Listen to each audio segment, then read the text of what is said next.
کل ایک حدیث ہم نے بیان کی انس بن مالک رضی اللہ تعالی عنہ سے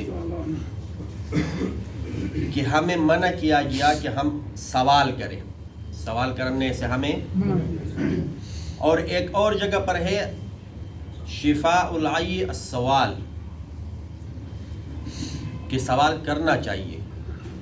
آپ کے ذہن میں کوئی بات ہے اور آپ سوال نہیں کریں گے تو آپ تو جاہل رہ جاؤ گے۔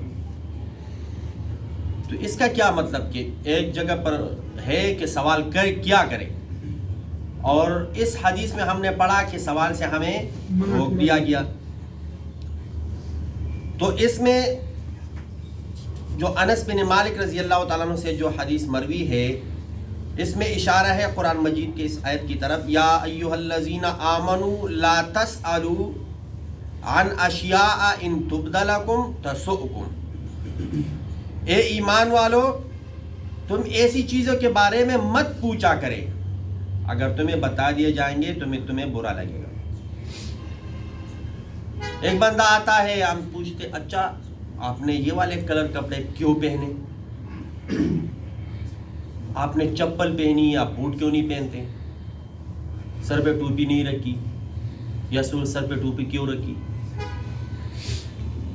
آپ کے کپڑوں میں بٹن 5 ہے، یہ 6 ہونے چاہیے، یہ 6 کیوں نہیں ہے، کھانا کھا لیا، جی کھا لیا، کیوں کھایا، فضول قسم کے سوالات، تو ان سے روکا گیا ہے۔ ان سے کیا ہے؟ ابھی آپ کو پتہ ہے کہ ہم نے امین اونچی آواز سے بولنا ہے، تو پھر آ کے مولوی صاحب اونچی آواز سے آمین بولنا چاہیے کہ نیچی آواز سے بولنی چاہیے؟ تو ابھی تم نے ماننی بات نہیں ہے، تمہیں پتہ ہے چڑھنے کے لیے، تو ایسے سوالات سے کہ نبی علیہ الصلوۃ والسلام کو تنگ کرنا اپنا ہے، اور نبی علیہ الصلوۃ والسلام سے پوچھتے رہتے ہیں کہ ہم کیا کریں، یہ کیوں ایسا ہے، تو ایسے سوالات سے کیا تھا۔ تو انس بن مالک رضی اللہ تعالیٰ عنہ فرماتے ہیں کہ اس زمانے میں جو باہر سے دیہاتی آتے تھے، یا جس کو بدوی کہا جاتا ہے، وہ آتے تھے، تو وہ جری تھے، یعنی جذبات میں، اور جو دل میں تھا نا بیان کر دیتے، آگے یہ نہیں دیکھتے تھے کہ یہ بڑا ہے یا چھوٹا ہے، بات کرتے تھے۔ تو ہم خوش ہوتے تھے کہ کوئی ایسا باہر سے دیہاتی آئے اور وہ کل کے سوالات کرے، اور ہمارے ذہنوں میں جو سوالات ہیں وہ بھی اس میں آ جاتے تھے۔ تو جہاں پر یہ آیا ہے کہ سوال سے منع کیا گیا ہے، اگر تم کوئی کام کر رہے ہو اور تم سوال کرتے ہو کہ یہ حلال ہے یا حرام، اور آگے سے نبی علیہ السلام فرمائے کہ حرام ہے، پھر کیا کرو گے؟ پھر تو وہ چیز حرام ہو جائے گی۔ اور ایک چیز حرام ہے تم نہیں کرتے، اور پھر اس کے بارے میں پوچھتے ہو یہ حرام ہے کہ حلال ہے، اور نبی علیہ السلام نے فرما دیا کہ یہ حلال ہے، پھر کیا کرو گے؟ تو ایسی چیزیں جس کا معاشرے سے یا ضروریات دین میں سے کوئی چیز ہو وہ پوچھنا چاہیے، لیکن تنگ کرنے کے لیے یا فضول قسم کے سوالات، اب یہ کمپنی ہے، بڑے کوئی پالیسی بناتے ہیں، ہم سارے مل کے اکٹھے، اچھا یہ پالیسی کیوں بنائی، تو آگے سے وہ تپڑ لگائے کہ اس لیے بنائی۔ اب ہمارا اس میں کیا کام ہے؟ ہمارا جو کام ہے ہم وہ کریں۔ اب نبی علیہ الصلوۃ والسلام فرماتے ہیں نماز پڑھو، تو ہم نماز پڑھے۔ اچھا آگے سے کوئی سوال کرے ہم نماز کیوں پڑھے، تو اللہ کا حکم ہے، جو نہیں پڑھے گا وہ کیا ہوگا؟ گناہگار ہوگا۔ تو سوالات وہ کہ جس سے آپ کو علم آئے، آپ کے علم میں اضافہ ہو، یہ سوال بہتر ہے، یہ سوال کرنا چاہیے۔ ایک اعتراض، اس سے بھی بچنا چاہیے۔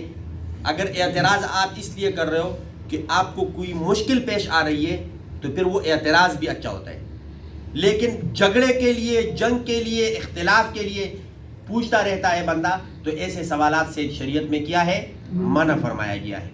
اور جس چیز میں آپ کو فائدہ حاصل ہو رہا ہو، پالیسی بن گئی، اب پالیسی میں عمل میں کوئی رکاوٹ ہے، اور آپ نے بڑے سے پوچھ لیا کہ میں تو یہ کام کر رہا ہوں، اب یہ اس طرح نہیں ہو رہا، اب میں کیا کروں، تو پھر جس طرح وہ بتائے اس طرح کریں۔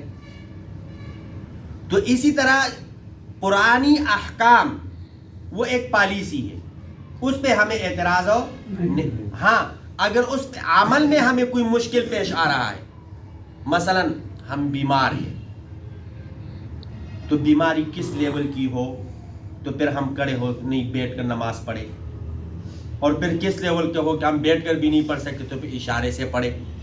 تو ایسے سوالات کرنے چاہیے جس میں دین میں اضافہ ہو رہا ہو.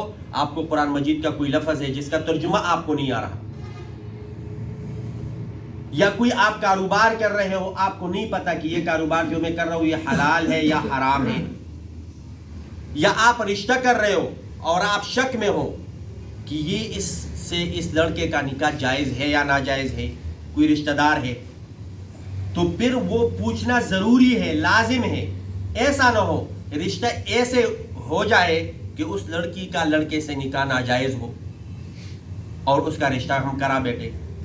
تو ہمیں چاہیے کہ جہاں پر ضروریات دین میں سے چیزیں ہیں جس میں ہمارے دین میں اضافہ ہوتا ہے وہ سوالات ہم کریں، اور اس کا بھی طریقہ ہے تمیز سے یا علیحدگی میں. ایک مولوی صاحب جمعہ کا تقریر کر رہے، بیان کر رہے، مجمع کے درمیان سے کوئی اٹھے، مولوی صاحب یہ بتائے یہ کیا ہے، تو اس کو بھی تھوڑی سی عقل ہونی چاہیے کہ یہ جب جمعہ ختم کرے گا اس کے بعد جا کے اس سے بیٹھو، اس کو کہو مجھے یہ مسئلہ پیش آ رہا ہے تو میں کیا کروں. اگر اس کو آتا ہے وہ بتا دے گا، نہیں آتا تو وہ کہے گا کہ مجھے نہیں آتا، کسی اور مولانا صاحب سے پوچھو. تو کوشش کریں گے نا انشاءاللہ. تنگ کرنے کے لیے سوالات وہ ضروری نہیں کہ میں مولویوں کی بات نہیں کر رہا. آپ کا کوئی بڑا ہے، ہیڈ ہے، آپ اس کو تنگ کرتے ہو میں یہ کیا کروں، یہ کیوں ایسا ہے. ہاں اگر آپ کو کام میں کوئی مشکل پیش آ رہی ہے آپ اپنے بڑے سے پوچھو، ہر ڈپارٹمنٹ کا بڑا ہے ان سے پوچھو، اس کو سمجھ آتا ہے بتا دے گا، نہیں بتاتا وہ اپنے سے جو بڑا ہے ان سے پوچھ لے گا، تو اس کا کوئی نہ کوئی حل نکل آئے گا. لیکن اگر تنگ کرنے کے لیے ہو کہ اچھا یہ ہمیں تنگ کرتے، اچھا ہم سوالات کرتے تو ہم بھی ان کو تنگ کریں گے، ایسا نہیں ہونا چاہیے. یہ ہمارے لیے جائز نہیں ہے، یہ منع فرما دیا گیا ہے. اور جو سوالات فائدے کے لیے اس کے کرنے کا فضیلت ہے کہ وہ کیا کرے سوال. ٹھیک ہے نا، مسئلہ سمجھ آ گیا. کل حدیث میں آیا تھا نا کہ انس بن مالک رضی اللہ عنہ فرماتے تھے کہ ہمیں روک دیا گیا تھا سوالات کرنے سے. تو وہ اس حدیث کا ٹکڑا تھا، میں نے کہا یہ بتا دیا جائے، کیونکہ ایک اور روایت میں آتا ہے کہ سوال کرنے چاہیے، اس میں یہ تھا کہ سوال نہیں کرنا چاہیے. تو جو فضول قسم کے سوالات ہیں وہ نہیں کرنے چاہیے، جو فائدہ مند سوالات ہیں وہ کرنے چاہیے. اللہ رب العزت ہمیں صحیح دین نصیب فرمائے.